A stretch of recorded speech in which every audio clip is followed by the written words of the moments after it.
याद है on Zaara was on A+, which was a channel जो कि Big 3 को क्रैक कभी भी नहीं कर पाया था उस प्रोजेक्ट से पहले, हम ARYGO को, और उस एक प्रोजेक्ट ने उसकी रेटिंग्स जो हैं वो उस चैनल को एलिवेट कर दिया था. सो मुझे हमेशा से ये एक हमारे राइटर से, हमारे प्रोडक्शन हाउसेस से एक ये जो गिला रहा है और शिकवा रहा है कि हमेशा ये एक्सेप्शंस होते हैं. ये साल में एक आती है कॉमेडी, एक रोमांटिक कॉमेडी आती है, but rest of the year it's very very serious topics, and I think इस बैलेंस की बहुत ज्यादा जरूरत है.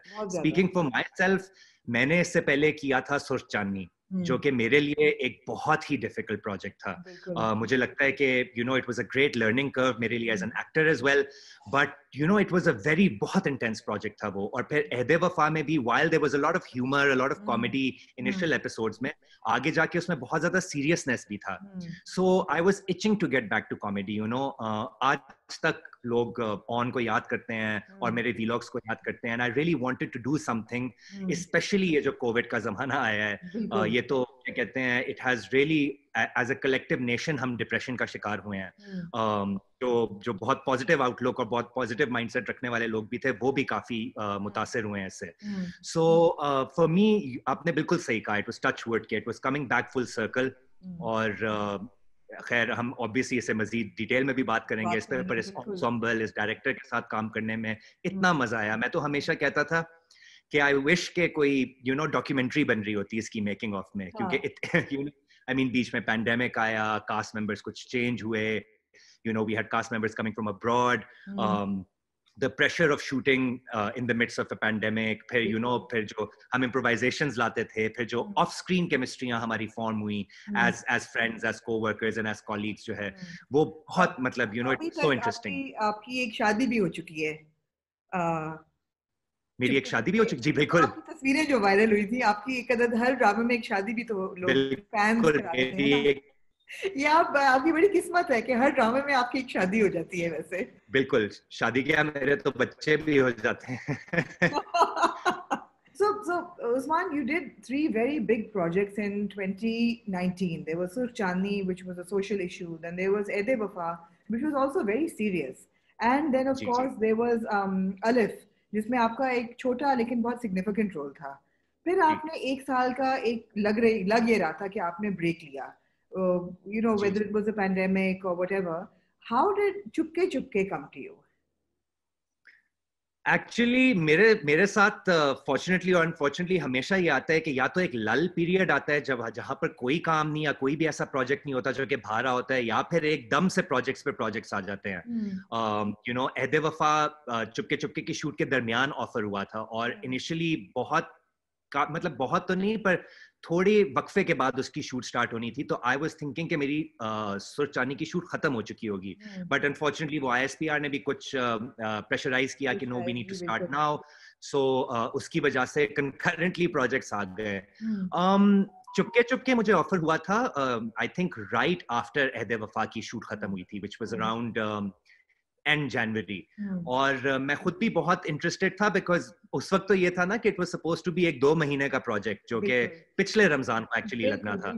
सो मेरा था कि ये एक अच्छा एक जैसा दानिश भाई भी हमेशा कहते हैं कि एक बोनस प्रोजेक्ट था ऑलमोस्ट, कि एक आपको you'll get some kind of catharsis कि आपको you'll get the freedom to do some comedy, some light-hearted romance and everything. और वो फिर chapter close होके we'll move on to the next one.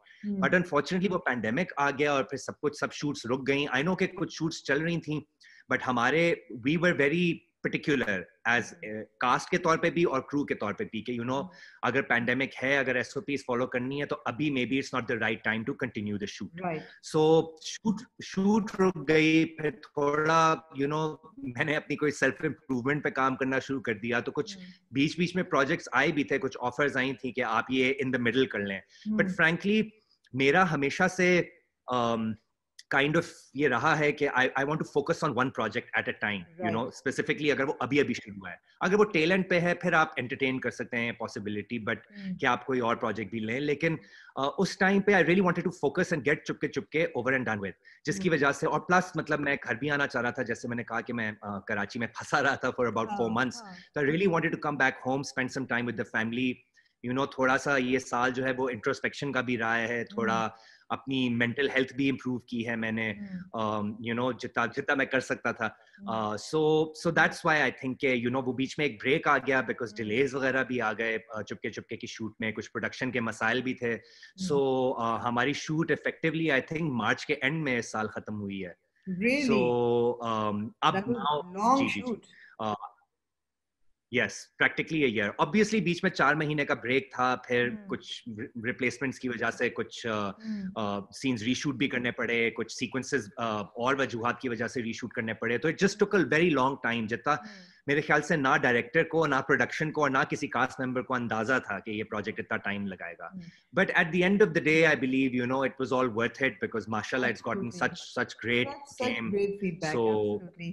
So other than the fact that it was comedy and you love comedy, what really attracted you to the script Chupke Chupke का? क्योंकि बहुत लोगों ने शुरू में ये भी कहा कि जी चुपके चुपके उसी फॉर्मूला पे चल रहा है जिस पे सुनो चंदा फेमस हुआ था और पॉपुलर हुआ था, कि एक फैमिली है, फैमिली में बुजुर्ग हैं, फिर उनकी औलाद है, फिर उनके आगे ग्रैंड चिल्ड्रन हैं, कुछ 2-3 बच्चे भी हैं बहुत ही पार्टी किस्म के, और कजन्स का रोमांस है, इंटर फैमिली मैरिजेस हैं, तो वो फॉर्मूला तो वही है। तो आपको क्या अपील किया? मुझे एज अ कैरेक्टर फाज बहुत अपील किया था, बिकॉज यूजुअली ये होता है कि हम अपने ड्रामों में स्लॉट कर देते हैं कि ये भाई एक हीरो है, ये हीरोइक चीजें करेगा, ये जो है एक मॉरल कॉम्पस है, मतलब ये जो बेसिकली इसका character is kind of the very straight लेस्ड character, while जो आपकी कॉमेडी लाते हैं वो आपके सपोर्टिंग कैरेक्टर्स लाते हैं जिनमें ज्यादा क्वर्क्स होते हैं, जिनमें ज्यादा ऐसे मजेदार से ट्रोप्स होते हैं। बट फाज में मुझे ये लगा था because he such a cranky cantankerous kind of जल कुकड़ी जिस तरह उसे कैरेक्टर कहता है, मतलब तो मुझे वो बहुत इंटरेस्टिंग लगा था बिकॉज मैं अपनी फैमिली में मेरी फैमिली में भी फाज जैसे लोग हैं जो कि अपने एज ग्रुप के साथ तो किसी और तरह रवैया और बर्ताव करते हैं, लेकिन फिर जब वो यंगर कजन्स पे आते हैं या फिर अपने डिफरेंट फैमिली मेंबर्स के साथ आते हैं, दे वेरी डिफरेंट पीपल। सो मुझे फाज की इंटरेस्टिंग चीज लगी थी कि फाज हमेशा से एक फ्लॉट कैरेक्टर था। From the start he has such interesting anti hero quirks almost. So उस हिसाब से it was a very interesting character for me to play. Anti-hero, लोगों को कोई एंटी-हीरो चीजें नहीं हमें नजर आ रही, तो प्लीज जरा इस पे वजाहत करें कि कौन सी एंटी-हीरो चीजें, वो तो बड़े ऑनरेबल से हैं। I mean नहीं, एक तरह से जिस तरह वो रोप जमाते हैं, जिस तरह वो मतलब एक तरह से एक सर्टेन कॉन्डेसेंशन है उस कैरेक्टर में, थोड़ा दबा हुआ है, थोड़ा इमेस्कुलेट हुआ हुआ है अपनी बहनों से, उनके आगे ज्यादा बोल नहीं पाता, उसकी वजह से काफी फ्रस्ट्रेटेड भी रहता है, क्या कहते हैं अपनी फ्रस्ट्रेशन गलत टाइम पे गलत चीज पे निकालता है वो बंदा। सो these were कैरेक्टर्स जो कि जिनमें मतलब डिस्पाइट द फैक्ट कि ये एक मेन स्ट्रीम कॉमेडी है, एंड आई डोंट थिंक मैं हमेशा कहता हूँ कि आर्ट या तो सोसाइटी को रिफ्लेक्ट करती है या फिर रिफ्लेक्ट करती है the changes you wish to see in society, right? क्योंकि विश फुलफिलमेंट होती है। जिस तरह फॉर एग्जांपल मैंने जब शहरियार किया बागी में, तो मुझे लोगों ने कहा ऐसा किरदार तो एग्जिस्ट ही नहीं करता रियल लाइफ में, ये तो आपने एक फैंटेसी का कैरेक्टर प्ले किया है, whereas that's the character that I relate with the most as far as our beliefs, हमारी बिलीव्स जो है वो बहुत अलाइन करती हैं। Same goes for Aman with सुर्ख चांदनी, कि उन्होंने कहा ऐसा सपोर्टिव हस्बैंड कैसे होता है, हालांकि हमने जो रिसर्च की थी और अमान का कैरेक्टर जो लिखा गया था was actually kind of modelled on the husband of an acid burn survivor, right, जिन्होंने बहुत साथ दिया उनका और मतलब हर मरहले में साथ दिया, the good, the bad and the ugly. So I mean there are characters like those, but there are characters like this which is just a kind of एक slice of life था, एक very typical middle class mentality रखने वाली एक typical middle class family, just immersing you into their quirks, their झगड़े, their मसाइल and everything. So उसके बावजूद मुझे लगा कि for a mainstream comedy serial इसमें काफी मजेदार से लेसन्स भी हैं, काफी कॉशनरी टेल्स भी हैं कि किस तरह आपको क्या रवैया रखना चाहिए, क्या नहीं रखना चाहिए। और अगर आप सोशल मीडिया पे देखें, it has stirred up this very interesting debate as well.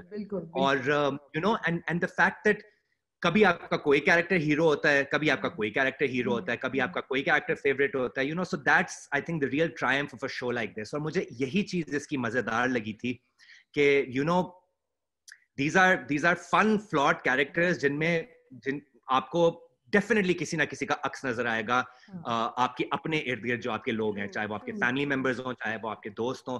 So you no फाज मेरे लिए you know the very cute way जो उसका रोमांस स्टार्ट होता है मीनू के साथ, and the very real husband wife problems जो कि दिखाई जाती हैं, जो कि इससे पहले ऑन ज़ारा में भी दिखाई गई थी, you know, which is about the interference के फैमिली कितना इंटरफियर करती है कि एक हस्बैंड और वाइफ को 2 सेकंड सुकून की सांस नहीं लेने देती. ये बहुत रियल इश्यूज हैं, यू नो. ये जो फॉर एग्जांपल गुल का कैरेक्टर है जो कि यू नो जिनको राइटफुली काफी लोगों को नफरत है उस किरदार से, क्योंकि अभी तक विद इन द नैरेटिव उनका रिडेम्पशन आर्क आया नहीं है. यू नो मेरी बहन ने एक दफा मुझे कॉल किया, उन्होंने कहा मुझे एंजाइटी हो रही है इनके कैरेक्टर को देख के, क्योंकि मैं इतने लोगों को जानती हूँ जो कि बिल्कुल इस तरह की हैं. So you know despite the fact कि इसमें बड़े हाइटेंड कैरेक्टर्स हैं, लार्जर देन लाइफ कैरेक्टर्स हैं, लार्जर देन लाइफ सिचुएशंस हैं, they are these hints and messages जो कि ये as a mainstream comedy serial which is not really meant to be intellectualized दे रहा है, which is I think a reason जिसकी वजह से मैं बहुत अट्रैक्ट हुआ था इस शो पे. लोग अट्रैक्ट हुए हैं बिकॉज एंसेम्बल कास्ट भी बहुत सुपर है, और जैसे आपने बिल्कुल सही कहा कि कभी कोई कैरेक्टर फेवरेट होता है, कभी कोई, लेकिन somehow आपकी और आयजा की केमिस्ट्री ऐसी जबरदस्त बनी है, which I also think is because opposites are attracting on screen. You are the cantankerous Sadu man, and she is the you know, fun-loving, uchil TV, clumsy, fumbling heroine, and that chemistry is so super. Did you feel that while you guys were shooting? Because I know that the Aiza's character, वो character का जो actor था वो एक दो दफा change भी हुआ है. जी. But फिर आयजा के I think बिल्कुल. So I mean, did you think that this would happen कि लोग कहेंगे oh wow ये तो जबरदस्त जोड़ी है? You know, yes, I did. You did. और मैं आपको exactly बता भी देता हूँ. और क्या कहते हैं, हमारा पहला जो है वो एक तरह से रोमांटिक सीन, क्योंकि आपको पता है ना कि यहाँ पर सीरियल्स ऑर्डर में नहीं शूट होते, क्रोनोलॉजिकल ऑर्डर में नहीं शूट होते. यहाँ पर हम कभी एपिसोड 17 का सीन 20 कर रहे होते हैं, फिर फौरन उसके बाद एपिसोड 2 का सीन 3 कर रहे होते हैं. सो हमारा एक रोमांटिक सीन आया था उस उधर आई रियली फेल्ट, और ये दानिश भाई ने भी बात नोटिस की थी, आइजर ने भी बात नोटिस की थी कि there was a certain magic in the air. और ये कौन सा सीन था? ये हमारा सीन था जो कि एक्चुअली अभी आया है, क्या कहते हैं, आई थिंक 1-2 एपिसोड पहले, जहां पर